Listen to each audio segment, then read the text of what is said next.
Dobar dan svima. Hvala što ste me zvali na ovu konferenciju. Ja sam slušala sva predavanja od početka i moram priznati da su jako zanimljiva. Ja znam puno više od samo dobar dan reći na našem jeziku, međutim ne znam više pričati o poslu na našem jeziku, tako da će moja prezentacija biti na engleskom jeziku. To nije zato što je predvježbana ili pripremljena, nego zato što jednostavno ne želim vama priuštiti dok se ja pokušavam sjetiti kako se nešto kaže ili kako izgovoriti ili ako napravim neku krnju rečeničnu konstrukciju. Tako da, bez puno duženja, hvala vama što ste ostali čekati na ručak i slušati ovo predavanje. Nije lako biti onaj koji je između ručka i publike, međutim, nadam se da će biti korisno, da će biti zabavno i da ćete nešto naučiti. Tako da, ajmo krenuti. Just a couple of words about myself. I was born, raised, and grew up in Zagreb. I worked in Zagreb. I was here for the early days of the digital marketing, the early days of kind of the internet revolution, both in Croatia and in the region. In the audience, there are people that I used to work with that know me very well. And now I work in New York. I'm a senior product manager in developer products, specifically AI-powered developer products. And what that means, it means that I try, and I say try because it's really difficult, to create, maintain, and develop and grow products that will enable engineers to be more efficient with writing code, but also something that I personally am very passionate about is to democratize the skill of building software, building tools to people who don't have the coding skills. Why? Because really great ideas are trapped in minds of people that don't know how to code. And with AI and generative AI as a technology, this is becoming way, way more accessible than it used to be. I've spent about 11 years in Google, and I've spent across London and New York. And for the big chunk of my Google career, I have worked on actually ad system, more specifically Google Analytics. And I will tell you that AI and data have quite a lot in common. So where are we now is really, truly transformational time of our lives.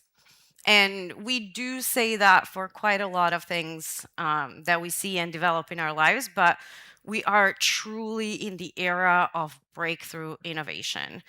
And this is not just something that will help scientists, that will help some cutting edge research. This is something that helps extraordinary use case, some of those who you haven't heard about, or you just don't know that are happening, like astrophysicists using AI to determine the patterns of galactic shapes, to very basic everyday things that you can use, that I use, that everybody in the world can use. But this is not now. This has been going on for at least a decade. As I said, I've been in Google for about 11 years, and the transformation and the technology has started developing back in 2015, probably before. And across the years, there was one incremental step over another. First, there was TensorFlow, which is a chip that can operate AI. Then we went through some transformers and theoretical research papers. And then Google published something called Attention is All You Need, which is a paper that kind of started all of the LLM revolution. And that is a paper that explains essentially how AI works. There was a lot of conversation about how AI works, how do I control the results, how does AI see my brand, but the original LLM basis, and I will talk about that later, is what it has been described in that paper. And out of that, the transformers came in. Google open sourced that technology, published the paper for the world to have, because it is not okay to gate the technology that is so powerful and transformative as is AI. And out of that, obviously, a bunch of companies, foundations, for-profit companies, non-for-profit companies, etc., came, took that technology and developed their own. And that's great. So we are now about 3 years deep in very public use of AI on various different levels, from, my dad using it to figure out how to cook something, to, as I said, astrophysicists using it to research the shape of galaxy disks. So we are 3 years deep in this, but I will say we are very, very, very early in the stages of technology. But one of the best things about AI is that it's an amplifier. So AI is not a thing that will replace us, hopefully, unless it rebels. But AI is something that is increasing our power to learn and our capabilities to grow our knowledge. And what that means is, it means that right now, with AI and LLMs and generative AI and different generative models, learning potential is essentially limitless. So when the learning potential is so limitless, then our potential as human beings is kind of limitless. So this is the power that AI gives us, and we should be using it more and more. Use it boldly, use it very innovatively, but use it responsibly.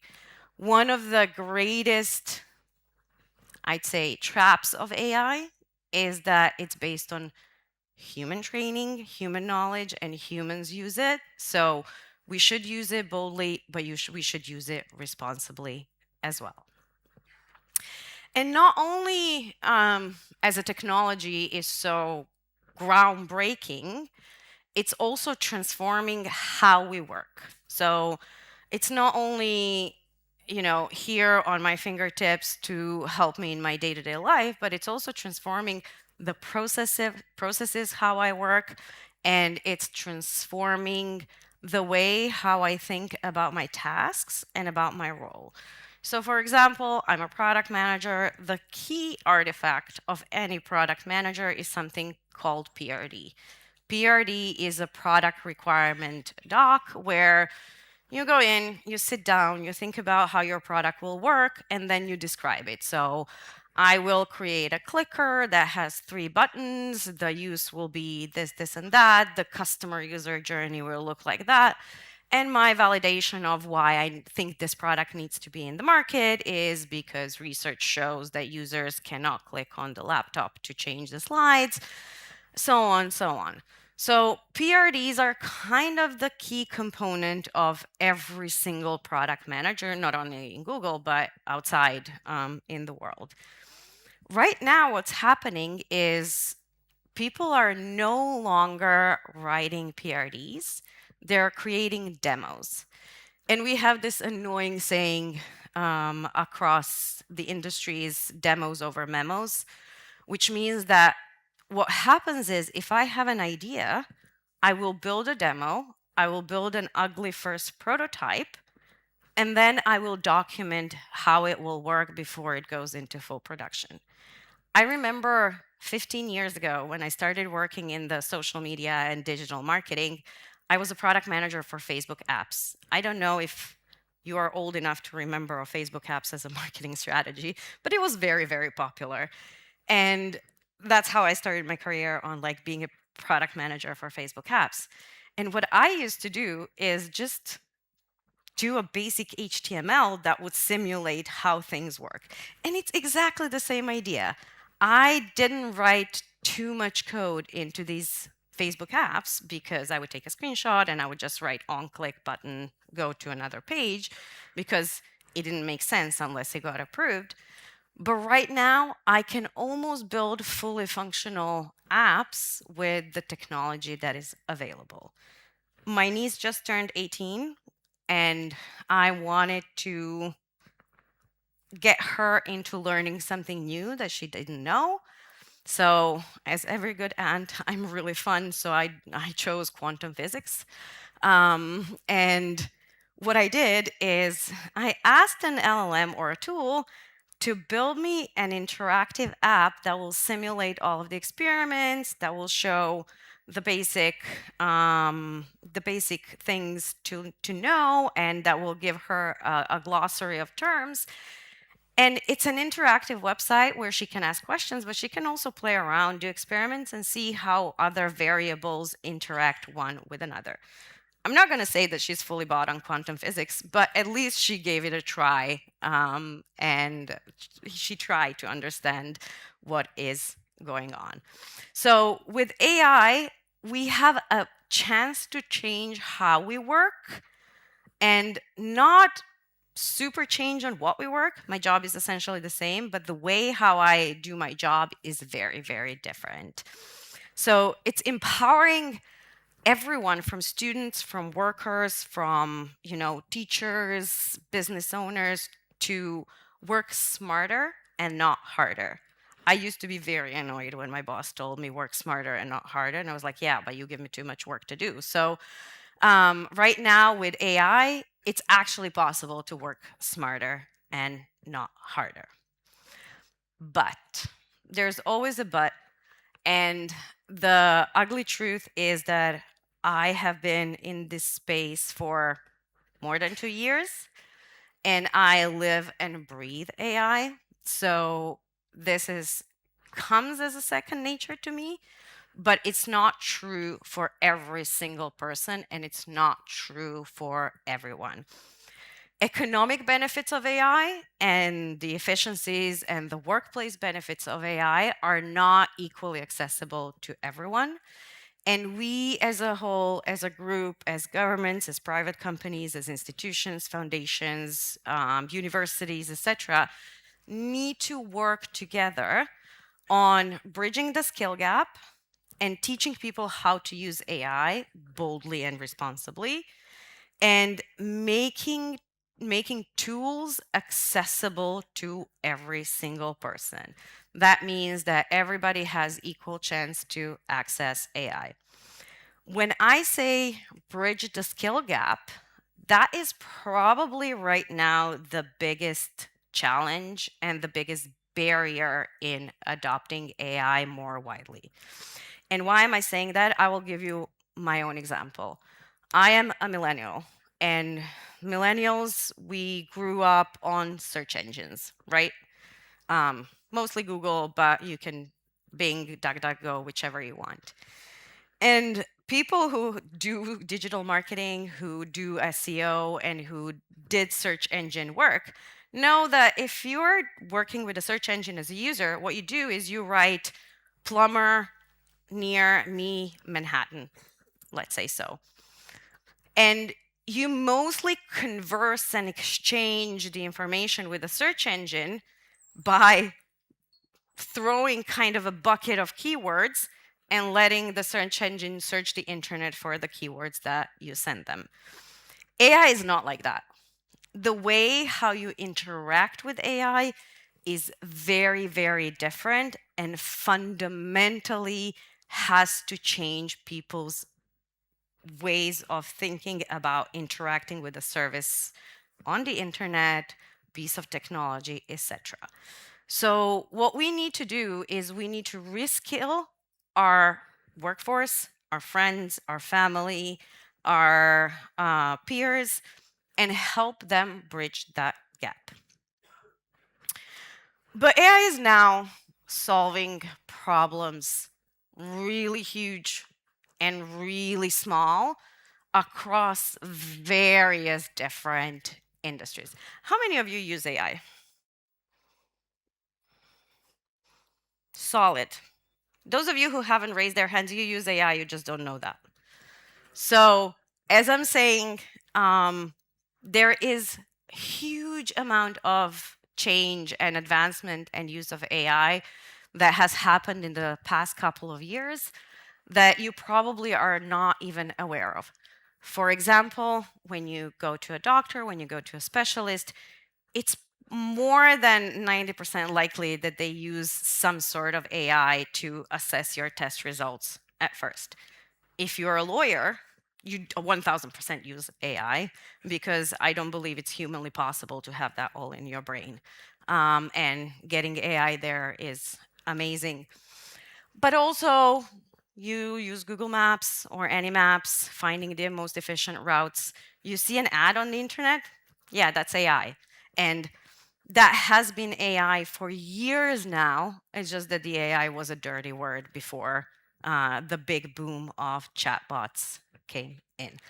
So there is a huge potential across all of the fields for AI to solve problems, but there's still a gap. Now, I always wanted to have my quote on a slide, so I put one. But people will get fired next year for not using AI in their work. And this is a slide that I actually did for one of the customer meetings, where I get all of the questions all the time of like, will AI replace me? Or will my boss think that I'm stupid if I use AI? Like, there is this trend, and I actually read about this yesterday before I went to sleep, is about making intentional typos and like double spaces in your document so it doesn't look like you've used AI to generate the document. Now, this is kind of too dramatic, and obviously this statement is overly dramatic, but you get the point. It's very, very close to the truth. What will happen across next year at the most is that the people who do not use AI will be left behind. And they will not be left behind because they're stupid or they don't know how to work. They will be left behind because other people who use AI as their companion will A, be more efficient and work on completely different tasks, and B, they will not face the skills gap that people who do not use AI will. And to a degree, it's not because companies will mandate the use of AI, it's because with time, things that are usually manually done will just stop being things that you do manually. I will tell you one example from my past in my work. About 15 years ago, I I saw a person who I knew doing a bunch of canned letters that had to be sent on the same on different addresses. So imagine a letter from a bank that goes to like 500 addresses. They had a person who did that for a full month, just typing out different addresses from an Excel sheet, maybe copy pasting, etc. And Word has a function called circular letters where you just link the source and it just inserts the address. And that person realized that they can do something a ton lot better than just typing out addresses for a full month. So it's the same here. Like, you will understand that a bunch of things that you don't like doing is something that you can delegate to AI. I'll tell you one more personal example for my first use case of AI. So I'm from the Balkans, and we all know that we Balkan people are super positive, have great positive feedback about everything, and always think things are amazing. Yeah, obviously that's not true. It's always something is, yeah, it's okay if it's great, or it's negative at best. So every now and then I have to write peer reviews for my colleagues. And for years, I struggled how to put in fancy sentences that they did something really great, but then there were some things to improve. And I really struggled with my feedback sounding like it was written by a professional and not me, who is Eastern European and from Balkans. My first use case was to ask AI to rewrite my feedback. I would feed, the person what I want to say and ask, write this in a style of a business professional. in constructive feedback. And that was amazing. I got rid of something that I used to spend a bunch of hours on. So that is very small. But also, coming back to those demos over memos, I have a computer science degree, but I went into tech adjacent fields almost immediately after college. So I didn't code, I didn't write a serious line of code for more than 15 years. And right now, with the tooling that is powered by generative AI, I can actually build something, and I don't have to worry about the technology changes that happened across those 15 years, because they were significant and there was a ton of development that I just cannot keep track with. So going back to my example of peer reviews, historically AI was used to understand and recommend the information. That is back in the day when AI was a dirty word and we all called it machine learning. Spoiler alert, it's still machine learning. It's just, it has a new name and it has the transformers and all of the fancy things attached to it. But now it can generate any type of content. And generative AI, and why I'm saying generative AI, because we're going to talk about different types of generative AI. The use cases are more complex and our understanding of the technology grows with every day, but we're still in very early days. So the opportunity is exciting, but it's also really, really, really complex. Luckily, curiosity and wanting to learn is a lifelong pursuit. While I was writing my college thesis, I worked in one of the Croatian, I don't know how to call it, educational institutions, and I taught older people how to use basic computers. And that was what taught me patience for all my life. But I could see that they have the curiosity and the willingness to learn and to change. So this is something that makes us as humans super successful. Before we go into, how to implement AI, I also want to talk to you a little bit about how AI works. And there was quite a lot of questions in the panels. So can I see a show of hands who knows how AI works? What does that mean?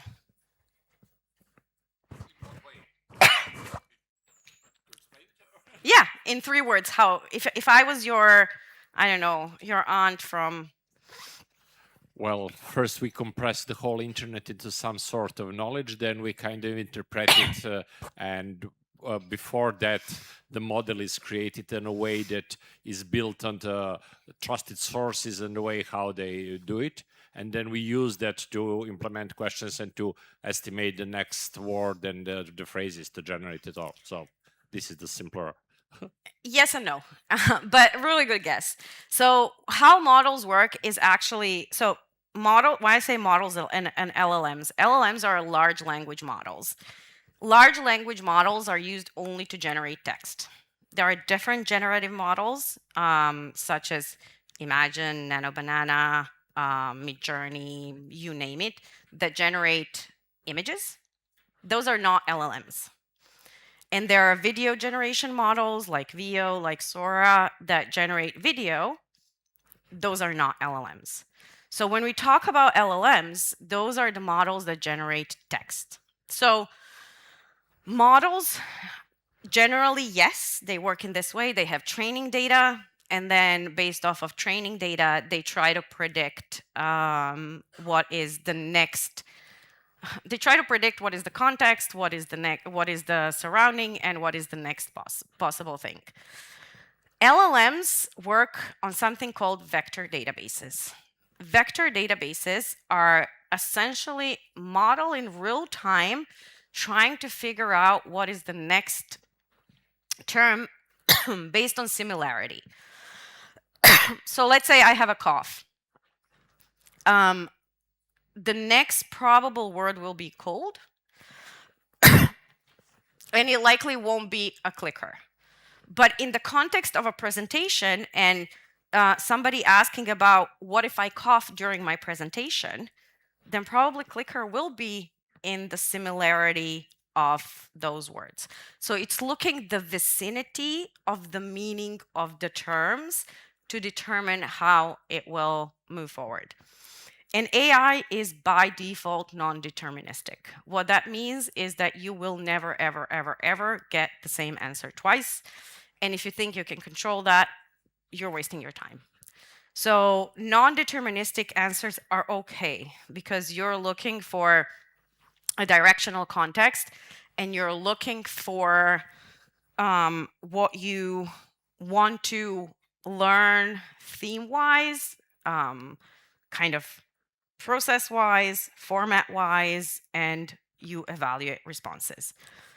Also, getting the answer on the first try and thinking something is better if it gets answer on the first try is completely wrong. So there are techniques of prompting, and we're going to talk about prompting. They are called multi-shot prompting. They are called parallel prompting. So there is essentially working with LLM as a partner is the most important strategy. Tokens. What are tokens? Tokens are digital currency of memory. So whenever you write a prompt, and prompt is the basic way how you interact with any model, it breaks it down into tokens. And tokens are parts or bits that actually a model can understand. And this is your limitation in terms of quota that you pay for. This is your limitation in terms of input and in terms of output. And then grounding. Something really, really, really, really, really 10 times really critical is grounding.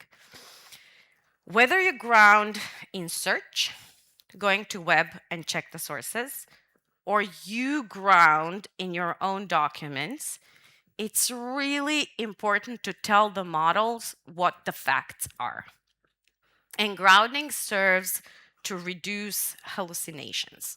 So let's say I want to do this presentation, I will ground it in my storyline, I will ground it in my notes, or if I'm doing a research for a paper, I'm going to ground it in the trusted sources that I know. But the most important thing is a prompt. The way how you formulate your prompt, the way how you ask a question is going to dictate what you get as an answer. As I said before, I spent 10 years in Google Analytics, and it used to frustrate me to no end when people would try to read Google Analytics reports and try to stitch something really weird together. And I always came back to the same thing, is like, what do you actually want to know? Like, what do you want from data to give you an answer? Same as with the AI. You need to structure the prompt to be very precise and instruct AI to give you the answer you want. Let's say you're working with me and I'm your assistant. If you sent me to get you coffee, you would tell me, I drink this type of coffee, I take this amount of sugar, I prefer this bean, I prefer this coffee shop. You would specify to me what you want.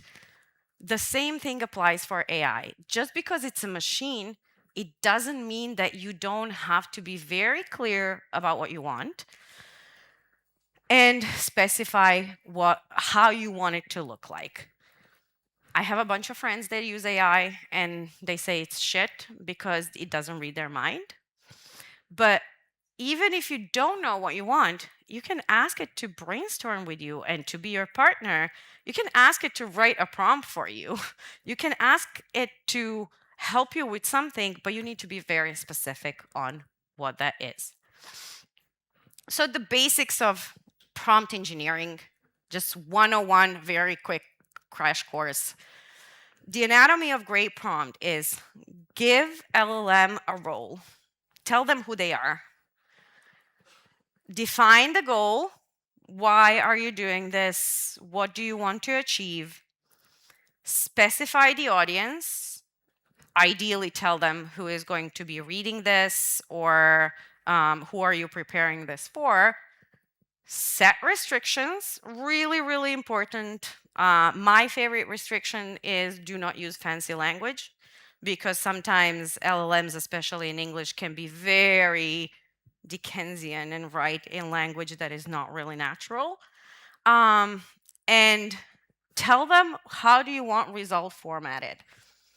Is it create a spreadsheet, create a table, give me bullets, give me 2 paragraphs, 5 sentences, write a 3-page paper? Just tell them how you want the result to be formatted. Let's see an example. You're doing media engagements, and you need to prepare. So let's say you're a comms director for a certain company. Provide a list of tough questions that you would anticipate from the audience, a New York Times journalist, in an interview on the state of the economy. So, what's the context and what are the restrictions? And how do you want the results in bullet points?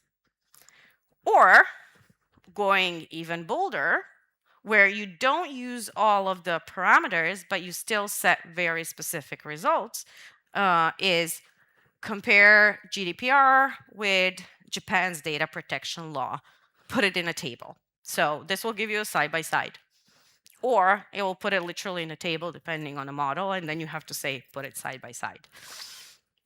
But the thing with prompting is that we have to move from that throwing keywords into a search engine, to having a very specific idea of what you want LLM to give you back. And why is this important? It's because people don't think like that every day.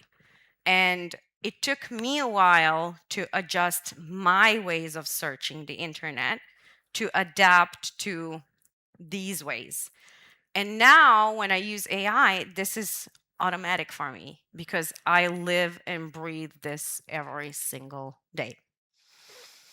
Moving from kind of the text based, obviously advertising, you can choose and do like a try on ads. This is image or video generation. So generative models can be used way beyond text, into images, into video, to enhance advertising, to help you bring your own photos to life. One really cool thing is movies. I was very, very impressed when I saw the first demo of Flow. Flow is a video generation tool, and it is used in Hollywood right now for generating full movie scenes with audio and everything. Like, you go in, you type in a prompt, and it will create a bunch of complete scenes with consistency, with characters, etc. Now, I've shown you a bunch of use cases. I've told you that the AI journey is really complex, and we've gone through LLMs and different generative media models. But let's talk a little bit about companies and workforce and how to apply it in the workplace. I don't know if any of you know who William Gibson is. He's a sci-fi writer. Yeah. He's a sci-fi writer. He's great. His books are great. He predicted internet a long time before internet was invented. And his quote, "The future is already here, it's just unevenly distributed," is so true. Because as we said now, not everybody is in the same mindset, and not everybody thinks the same way, and not everybody has access to the tooling the same way. And even if you are a technologist, which I believe most of you here are, because you're thinking about your domains, your brands, your digital presence, you don't And to a degree, I don't blame you. You cannot understand the complexities of AI and all of the tooling that exists. As I said, I live this 24/7. I breathe this 24/7. It's it's so insanely quick, the ecosystem, the technology, um, that even I cannot follow what's going on. So I get 17 newsletters a day that give me the TLDR of things that have happened, and there is absolutely no way in the world that anyone can follow what is going on. So let's think about how can you actually put this into control, and then especially if you work inside a company, if you have a company, or if you work inside a team. So there are a lot of things to think about, and the AI transformation of the workplace is mostly people and culture related change, because changing people and changing the mindsets of people and even emotional change is the hardest part of any breakthrough or any innovation. Back in the day when we were fighting for every company to have a website, it was also the same. It was the psychological change management that we needed to drive to be successful. So, things to think about. First, set up a transformation program, maybe not formal, but have one or two people that are actual enthusiasts or champs that like to play around with technology, that like to explore, and give them the tools and give them the official mandate to explore. Then let them go and first evaluate tools and write a recommendation.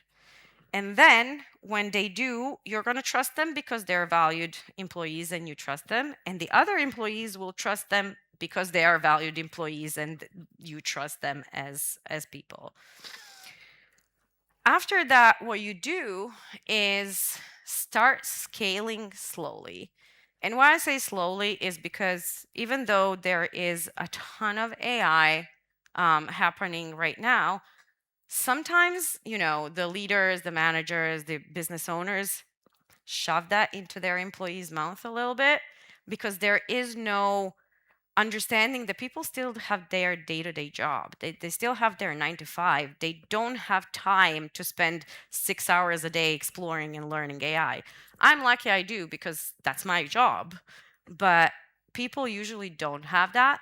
So spend time to think about the change the mindset, give those champs the ability to advocate and evangelize across the company, and then set up a safe space for other people to experiment, to talk one to another, and like say, hey, look what I've done, or this is cool, this is how you do this, and exchange experiences. And then slowly the culture will change and people will understand the kind of the opportunities that it brings to them, instead of being a top down mandate that they have to use this every single day for 6 hours. So that's why AI value still remains elusive, and that's why a lot of people think it's a hype, because a bunch of teams get mandate from their boss saying, hey, you need to pilot this, and then everything ends up being in pilot. It's because you bring in a bunch of new tools that do not integrate with your workflows that you have already and then people are used to, and because you don't spend time thinking about how your people will adapt this, and not thinking about how you will increase the trust your people have in AI as a technology. And probably to kind of close it off, this is all of it in a framework. So AI has a potential to have massive impact to the work, to our everyday life, to every single thing we experience today. But we need to be careful how we use AI, which tool we use, and how do we manage and govern the usage of AI. So there are a bunch of places where right now AI is being used very successfully, but there are also places that are very underrepresented. And what I am seeing more and more is that the main limitation, or one of the main limitations, is actually us thinking about how humans do the work and trying to automate that with AI instead of thinking about completely new workflows that can be done with AI. So, as we're still learning how far AI can take us, we also need to be responsible. We need to think about the risks, and we need to have all of these challenges at the top of our minds. To close off, I live 2 blocks from here, and this is one of my favorite photos of summer in New York.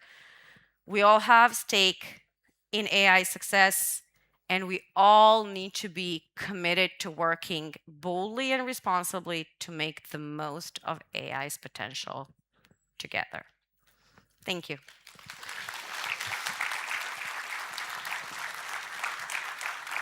Hvala Maju na ovako divnom predavanju. Da li ima nekih pitanja za Maju? Nema. Mislim da svi žele na ručak. Da. Da, stigli smo do aha. Ima, okej.